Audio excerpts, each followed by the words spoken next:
Time Great Movie Show. My name is Deshaun, and today I'm here to review Agatha All Along episodes 1 and 2. Now, this is a big week for comic book movies or comic book shows, comic book, nerddom in general, with the release of Agatha All Along and The Penguin. Both of those shows came out back to back. Agatha on Wednesday. I think The Penguin came out on Thursday. Either way, I saw Agatha first, so I'm going to review Agatha. Well, it came out first, so I'm going to review Agatha first. Haven't seen The Penguin yet, but once I see it, I will definitely do a review of episode 1 of The Penguin. This is just a really cool thing to have Marvel and DC have both two projects coming out that are so different from one another. Two projects about side characters and bigger it's funny, because The Penguin and Agatha are so different.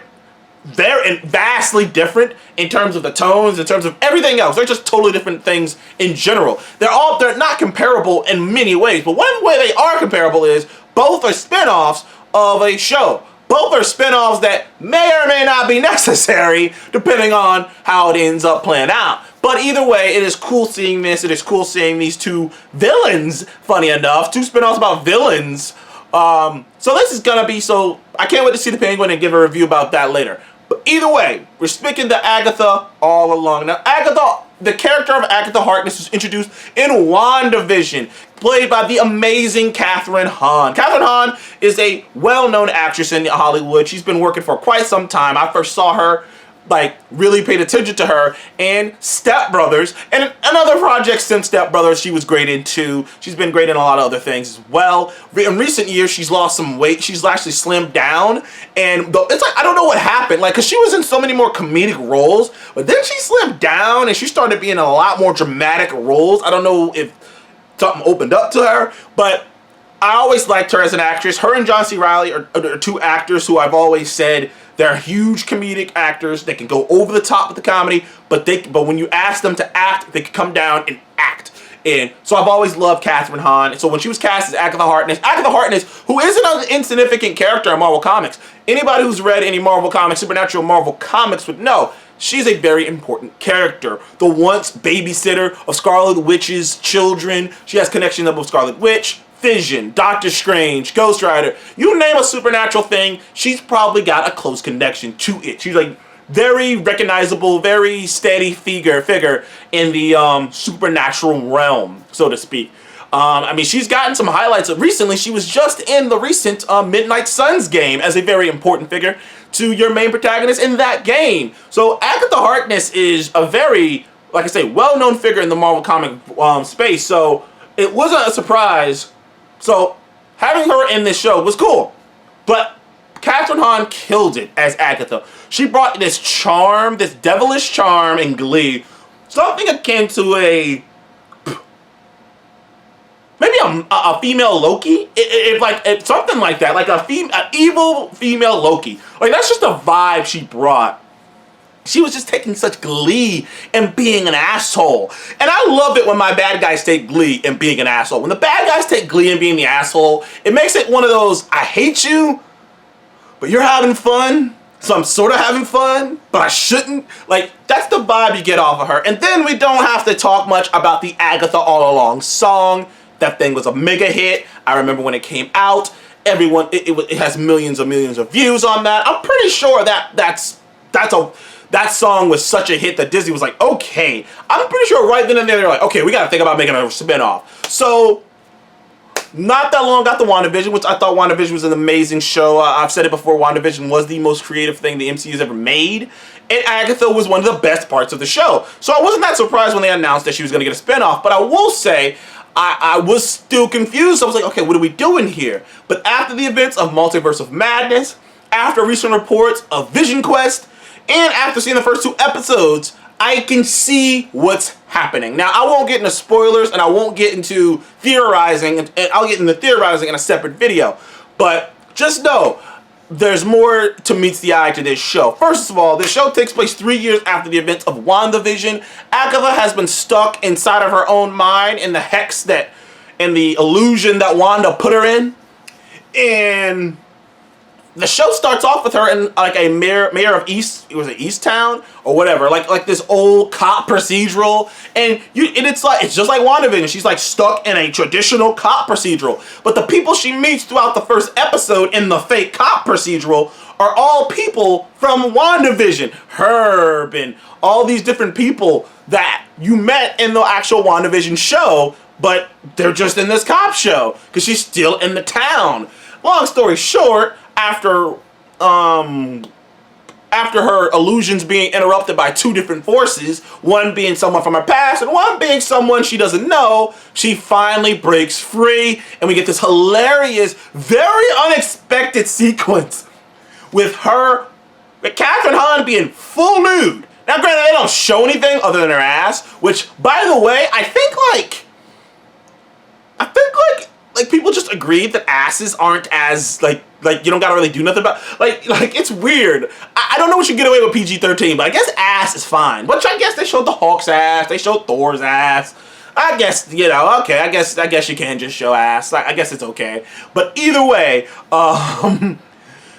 she's just butt-ass naked, and that's a hilarious scene where she's trying to talk to her neighbor, and he's just like, what the fuck, why are you naked? But of course she's asking him, like, how long have I been here? What's been going on with me? And as it turns out, in the 3 years she's been trapped in multiple different illusions, the rest of the neighborhood has been just humoring her and keeping her, giving her food and just letting her do her. Like, I guess the rest of the neighborhood just assumes that she's still struggling with the Wanda of it all, like the rest of them were. But so it's not really explained how much the neighbors remember about that whole Wanda thing and how much they remember what Agatha's involvement in that.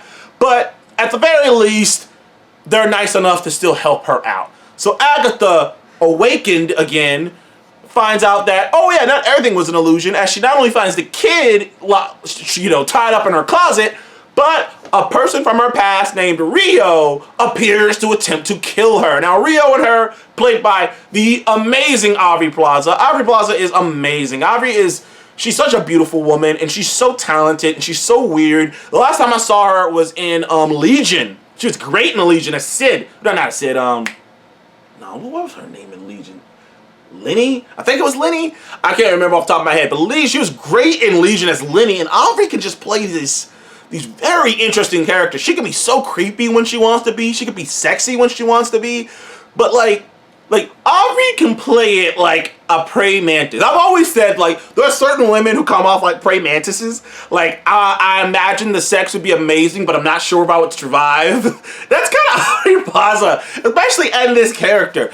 And there's tension between her and Agatha. And there's clearly a past there. There's clearly maybe even a love there, as at the end of the fight they have, she says, I have a black heart and it only beats for you, although she attempted to kill her 5 seconds ago. So it is interesting what's going on there. Either way, she finds out, after those events, she lets the kid loose and basically tells him to just go fuck off. But he says he came to meet her because he wants to walk the Witch's Road. Now, the Witch's Road is a road that can only be walked by a coven. A coven has to sing the ballad of the Witch's Road, and you sing the ballad, a door opens up, you walk the road. Now, if you manage to walk the road and finish the entire thing, you get, he described it as whatever it is that is missing from your life.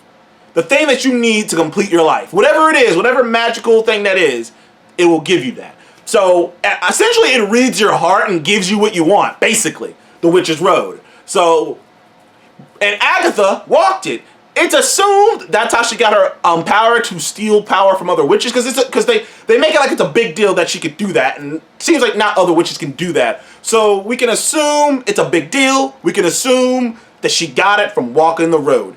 Now, the big mystery up top is, other than Agatha's past and her relationship with Rio and who are the Salem 7 and all this other stuff, the bigger question is, what is up with this kid? Now, everyone thinks this is Billy Kaplan. Is it Kaplan? Wanda's child, Wiccan, in the comics. Everyone assumes that is what it is. And I'm going to get more into this in my theory video, but I'm not so sure about that. But the fact that he cannot say his name, when she asked him his name, scribble went across his face, there's a spell on him that is preventing him from saying his name, but it's not something he notices it. It's not preventing him from saying his name. It's preventing people from hearing him tell them his name, which is odd. Now, we don't actually know if it's just people or if it's just Agatha, but there are two secret scenes in the show, where she asks for details on him personally, and he can't give them. And first scene, something comes across his mouth and she can't read his lips. The second scene, it was like the volume around him was turned down, which was so, I love the way they did it, because it was just like, what is going on with them? So that mystery is already cool. But they have to assemble a coven. And they go around and coven. And then we discover in this, more about witches lore, is that you don't have to be a full-blown witch to be a witch. In fact, if you're just witchy adjacent, if you're just essentially, if you accept witchcraft, or if you accept something witchcraft related, even if it's just as small as even if it's something just really small that's so insignificant, you are open to being a witch. You just need another powerful witch to basically light the spark, like just come with a lighter. It's like when you start studying witchcraft at all in any form, you get like just this light comes on with gas, and you just need a witch to come through with a lighter and just set that bitch on fire. So that's why she said within any 5 to 10 mile radius, any populated area, there's at least a couple, there's like 5 to 10 women who are witch adjacent enough that a real witch can make them real witches as long as they join her coven. So they didn't have to go far to find some real witches. Now the first one they find is a divination witch by the name of Lilia. And Lilia is an older witch. She's an old school witch. She's about a couple centuries, she's like about 400 or 500 years old. And she doesn't want anything to do with Agatha right off the top.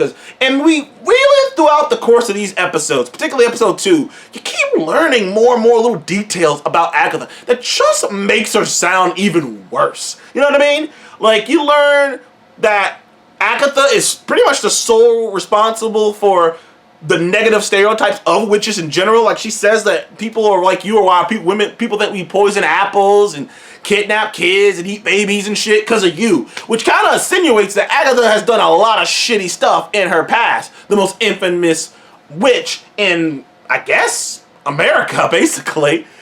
And also when she runs into another associate of hers who once again says, I don't know about you. Everybody who meets her, who knows her, is unsure about her, other than the kid or the teen, which he is just happy to be here, and I love his energy.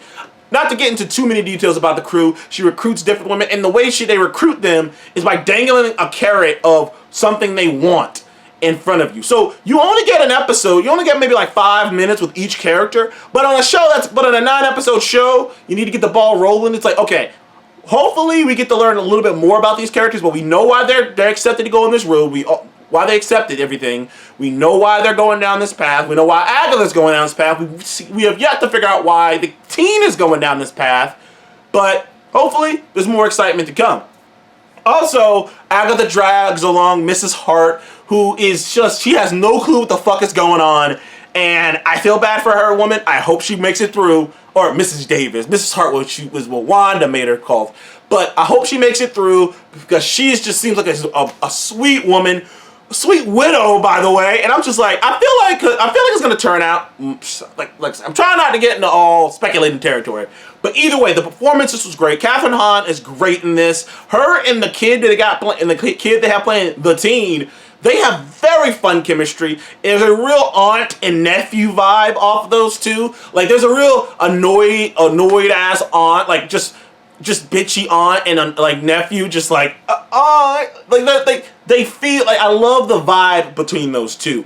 The chemistry between the witches too. It ain't even been on screen very long, but you can just see it firing on all cylinders just right off the bat. Hey, you've been bound. Oh, you need a facelift. Like I can already see it in the way Agatha interacts with each of the witches. They're so different. They're so unique. Each witch is so different. Each witch brings something different to the table. Each witch have a reason to be there.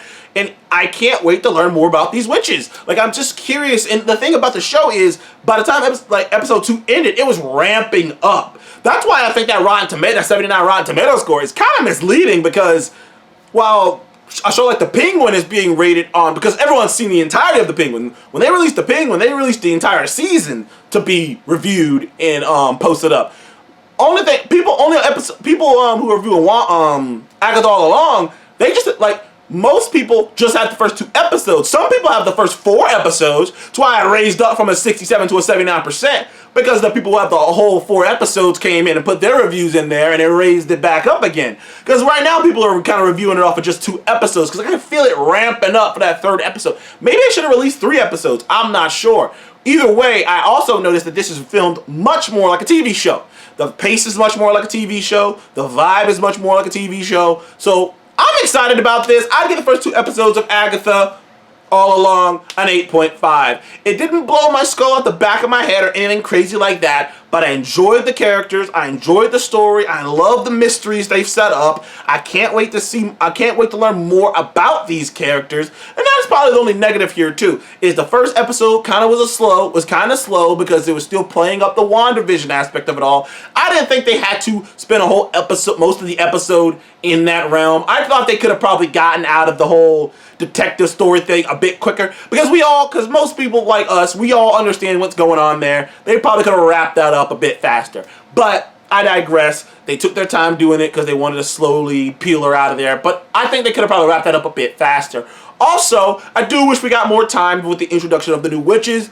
That one isn't that bad because, like I said, we got 7 fucking episodes left. So it's like, I'm going to go on a limb and say we're going to know these witches pretty well in 7 episodes. You know what I mean?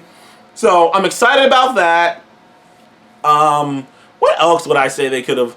Honestly, other than those 2 complaints, and then, like I say, it's nothing mind-blowing. The episodes aren't that long, about 42, 43 minutes, which I think they could have, once again, first episode at least, they could have made that an hour. They could have had more time to set this up. Perhaps they should have released, I think they should have released 3 episodes, because I think that the build-up might have been better if they got that 3rd episode. I think people's perspective on these episodes might have been a bit different if they got that 3rd episode as well. But either way, I enjoyed Agatha All Along. What did you think of the show? What do you think of what's going on? Like I said, I'll make a separate spoiler discussion video later, just theorizing some of the shit, because there's a lot of shit to theorize here. But anyways, thank you guys for joining the Comic Movie Show. Please leave a like and subscribe, and I'll see you guys on the next one.